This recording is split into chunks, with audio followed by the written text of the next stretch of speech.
tiene que ver sobre todo con la falsa inclusión, con la falsa integración.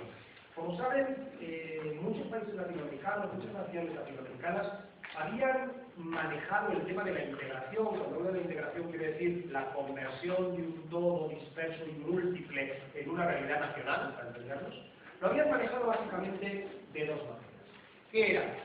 O la inclusión folclórica de todos los que no pertenecían al grupo dominante, es decir, o se incluía de alguna manera más o menos folclórica a los que no eran los blancos, criollos, ricos, etc. Y se les daba un papel, bueno, pues esto de fiesta, tocar instrumentos populares, hacer artesanía, y más o menos se los tenía dedicados al turismo, a este tipo de cosas. O bien, se había optado por venderles la idea de que también podían ascender a la prosperidad general. Es decir, que podían incluirse, que podían incorporarse a ese tronco central del blanco, criollo, varón, etc.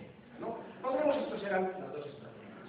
Estas dos estrategias a lo largo de los años 80 se vuelven insostenibles. Se vuelven insostenibles porque la acentuación de la crisis económica y la forma absolutamente asimétrica en la que se paga la crisis económica hace que aparezca de una manera absolutamente evidente que los grupos indígenas, los afrodescendientes, las mujeres, etc., no pertenecen para nada al colectivo social general, porque están pagando desproporcionadamente la crisis. Y empieza a aflorar, en un sentido curioso y dialéctico, por decirlo de una forma clásica, el hecho de que es la propia exclusión o lo llamativo de la exclusión lo que va devolviendo un sentido de identidad a muchos de estos movimientos. No se quiere decir, por supuesto, que una comunidad indígena que lleva instalada 500, 1000 o 2000 años en su territorio no tuviera una identidad previa. Lo que pasa es que era una identidad que no estaba en acto, era una identidad que estaba más o menos latente. Pero es el asalto culpable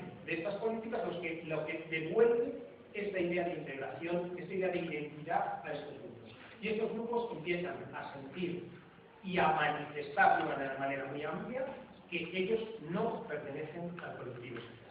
Esto es sumamente llamativo en Ecuador, sumamente llamativo en Bolivia, con diferentes elementos, y en Venezuela se hace de otra manera, porque en Venezuela lo que hay es, digamos, un ascenso de lo que en Venezuela se llama, despectivamente claro, porque ahora ha sido retomado por las clases populares, los pata en el suelo, ¿no? Los que van descalzos, porque en España vamos descalzados, ¿no? Es decir, toda esa población que no tiene estudios, que no pertenece a esas élites, que no va al Banco Central, que no compra, etc., y que adquieren negativamente una identidad de a nosotros nos sacaron.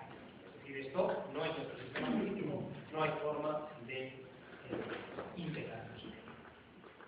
Pues bien, esos son los preprocesos.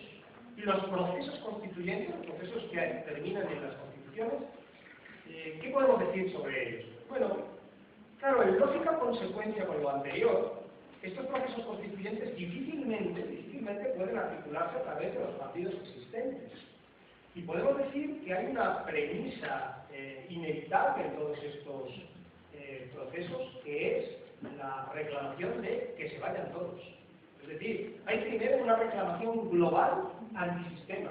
Se tienen que ir todos los partidos, todos los diputados, todos los jueces, todos los magistrados, todas las facultades, que se vaya todo el mundo. Es decir, hay un lenguaje muy fuerte, muy intenso de estos son los que arruinaron el país.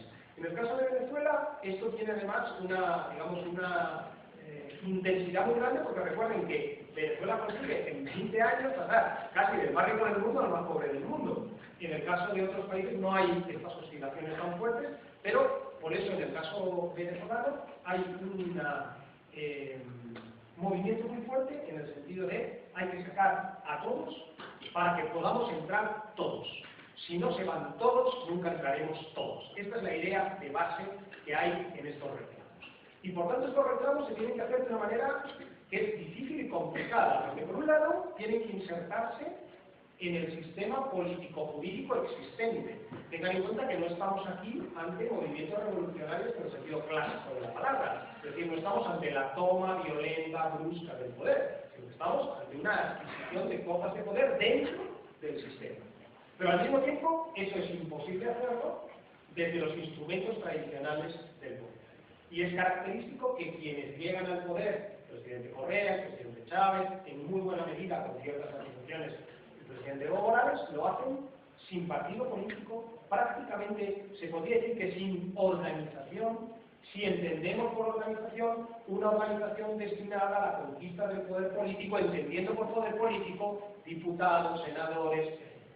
Y efectivamente, en el caso del presidente Chávez, por ejemplo, él hace una larguísima campaña que él empieza cuando a él le parece, es decir, no están ni convocadas las elecciones ni nada, sino que él se va en campaña y recorre todo el país íntegramente, todos los municipios del país, con este discurso muy fuerte de hay que sacarlos a todos y hay que inmediatamente devolver la cuestión al pueblo para que el pueblo retome las riendas de su propio destino, su propio futuro.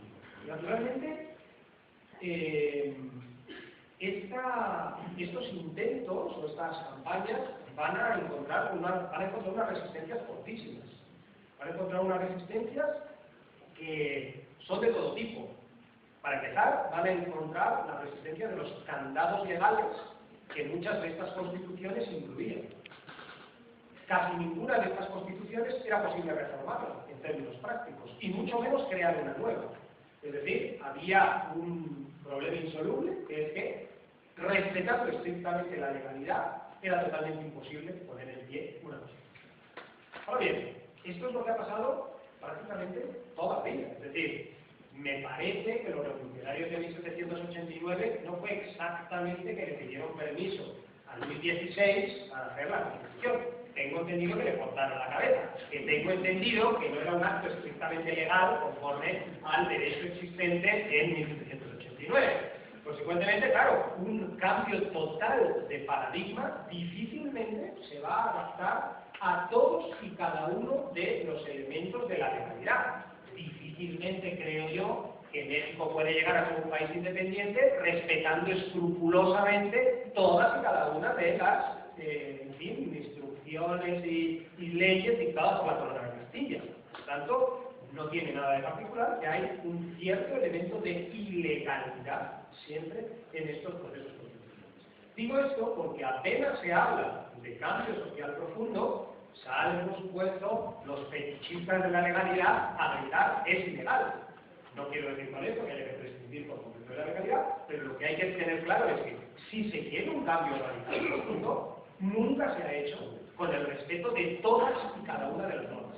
Tengan en cuenta que había constituciones, y hay constituciones latinoamericanas que directamente prohíben que haya un cambio. Luego, ¿eso qué quiere decir? ¿Que ya hasta el final de los tiempos no se va a poder nunca cambiar esa constitución? Pues no, habrá que hacerlo violentando el orden jurídico existente